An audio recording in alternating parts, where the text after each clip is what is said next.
প্রিয় বন্ধুরা, আমাদের দেশে কি হচ্ছে ভাই? এটা 8 বৎসরের মেয়ে আসিয়া, এটা একটা শিশু সন্তান, তাই না? কিন্তু তার সাথে এরকম অমানবিক অমানবিক ঘটনা, মানে এই জিনিসটা দেখার পর এবং শোনার পর শরীর লোম পর্যন্ত দাঁড়া যায়। এটা কি? এলে কি মানুষ? মানুষ 18,000 মাখলুকাতের মধ্যে মানুষ হচ্ছে সর্বশ্রেষ্ঠ জীব।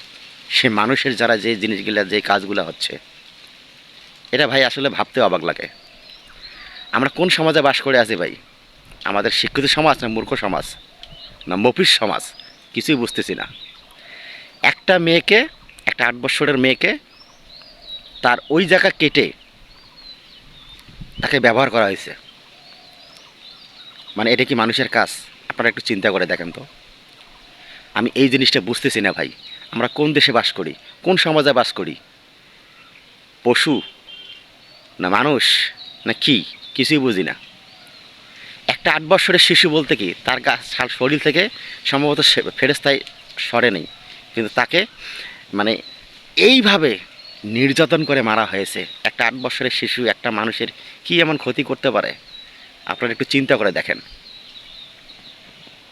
একটু চিন্তা করে দেখেন কি ক্ষতি করতে পারে তাকে এইভাবে নির্যাতন। দেখেন, এই ফরিদপুরেও একটা এই ঘটনা, তবে শিশু নির্যাতনটা একটু বেশি হচ্ছে এখন, যেটা সব জায়গায় প্রকাশ পাইতেছে কম বেশি। তো আমি আপনাদেরকে অনুরোধ করব, আপনারা সন্তানদেরকে কখনই চোখের আড়াল করবেন না। অনেক সময় দেখা যাচ্ছে সন্তান দামি স্কুলে পড়ে, আমরা ওই স্কুলে পড়ে মানে পাঠিয়ে দেওয়ার পরে আমরা ঘরে বসে চুপচাপ হয়ে থাকি। এই কাজটি কখনোই করবে না। সব সময় দৃষ্টি রাখবেন আপনার সন্তান কোথায় যায়, কার সাথে মেশে। এখন আমি যে পরিস্থিতি দেখতেছি, এখন আপনার সন্তান আপনার ঘরেই কিন্তু নিরাপদ না। আর যারা এগুলো কাজ করতেছে, কিছু কিছু জায়গায় ঘটনা আছে, যারা এগুলো কাজ করতেছে তারা দেখতেছি যে নিজের ঘরে কিছু কিছু মানুষের নির্যাতন করতেছে। বুঝতে পারছেন?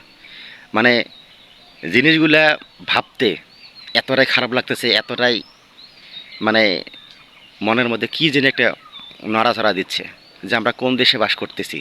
মানুষ এতটা খারাপ কিভাবে হতে পারে? একটা 8 বৎসরের শিশু, আসিয়া তার নাম, তার সাথে এইরকম ঘটনা, তাহলে বড়দের বড়রা বড়দের সাথে কি হতে পারে? আপনি চিন্তা করে দেখেন।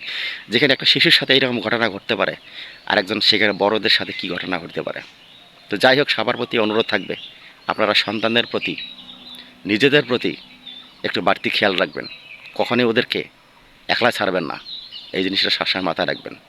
আর যার ঘরে এই জিনিসগুলো ঘটতেছে শুধু তারাই বুঝতেছে এর কষ্টটা, ঠিক আছে? আর যার ঘটতেছে না তারা কিন্তু চুপচাপ হয়ে বসে আছেন। কিন্তু হ্যাঁ, আপনাদের ঘরে ঘটতে পারে, তাই সজাগ হয়ে যান। আর এদের বিরুদ্ধে কঠোরভাবে একটা আইনানুগ ব্যবস্থা নেন। তো সবাই ভালো থাকবেন এবং সজাগ থাকবেন।